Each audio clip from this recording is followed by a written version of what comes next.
What is up, students, gamers, humans, and turtles? My name is Coleman, aka turtwig, and today I want to talk about some of my favorite worms and some of my not-so-favorite worms. Before I start off, let me say that I'm only covering annelids in this. Now, what defines an annelid? Well, Annelidea is the phylum of animals composing of segmented worms such as earthworms or leeches. Now, let's go ahead and get to the good stuff.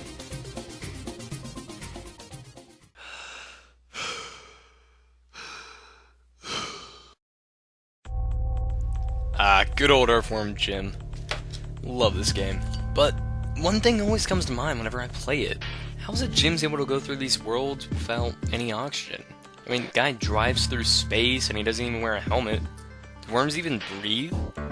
Well, turns out his helmet would have been worth a lot more to him than just keeping those frickin' birds off his head. You see, all annelids need oxygen. Some are aquatic and use feathery-like gills to get a supply of oxygen, while others, like earthworms, creepily enough, they get it from, well, breathing with their skin. Gross.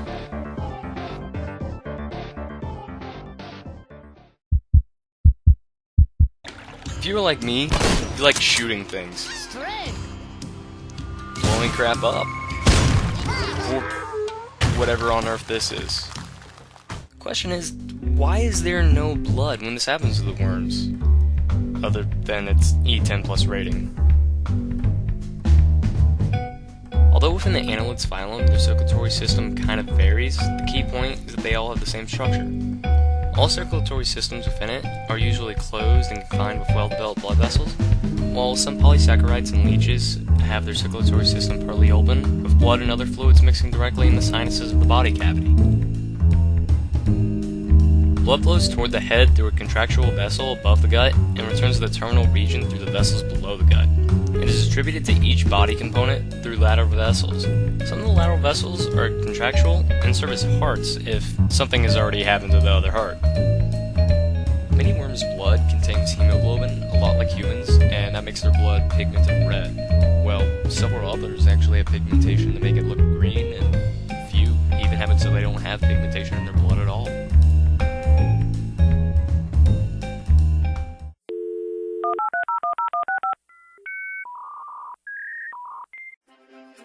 Jim must be a really smart guy with that suit of his, and able to run around and, well, do actually stuff that no ordinary worm should be able to do.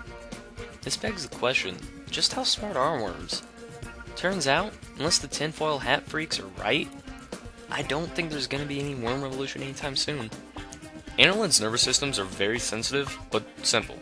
Their brain, or segmental ganglion in this case, connects to several different segments in each area and can be separated from them. Even with a lack of eyes or appendages, it's very sensitive to touch, light, moisture, chemicals, temperatures, and even vibrations. You'd think he'd be a better shot with that whip attack of his if, he's able to sense like a Jedi. With all the jumping, poking, baseball batting, and mindless killing, these guys must get pretty hungry. So, what do they eat, besides ammo? And when they do eat, where does it go? These guys being annelids that they are, they use a polykete digestive system. And what does that mean? Basically, it's a straight shot from the mouth to the butt, other than a short trip through the esophagus to the intestine. That takes up like 75% of the system, and then it finally just gets pooped out to fertilize the soil. One really neat thing about some of the worms, though, is they use a proboscis that they can just store in them and throw back out whenever they need to. Wait a second, some of them have green blood? Mouth that they can come in and out? Where have I heard that before?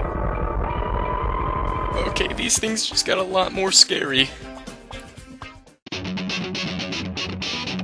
Yeah, manly stuff now. Muscles, yeah. Guts, yeah. Explosions! People like this? Annelidea must be like super strong. Let's see what they got. Looks like bacon, yeah. So how many of these bad boys do worms have? Two? They have 2 muscles. And one of them is to make them look long? Well, that's sort of manly. What's the other one do? It's used to make them look fat. Then how do Annelidea hold themselves up if they just got muscles in them? Bristles? Yep. Each segment on these guys has Sieta. They use these just so they can move around and to actually just hold themselves together, rather than become a gelatinous glob like they should be. And now it's time for Fast Facts with Rabbitash. Leeches being used for medical purposes dates all the way back to Egypt 5,000 years ago. In medieval times, doctors used to be called leeches because they used them so much. Today, leeches are used for treatment on areas where the veins are hard to work with, including the ear and big toe. Sago worms are worms that look like fat maggots with spiny fangs, and they are eaten in Muka, where they are considered a delicacy. First things first, you gotta snap off those heads. And that has been Fast Facts with Rabbitash. Here, let's slow things down a bit after all of that. Let's talk about some worm reproductive stuff. So just how do these wiggly freaks do it? Do they hop on each other's head? Worms.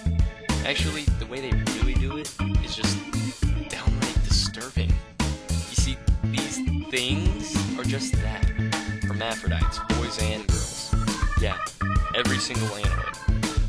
But it doesn't just end there. They still have to reproduce sexually. Some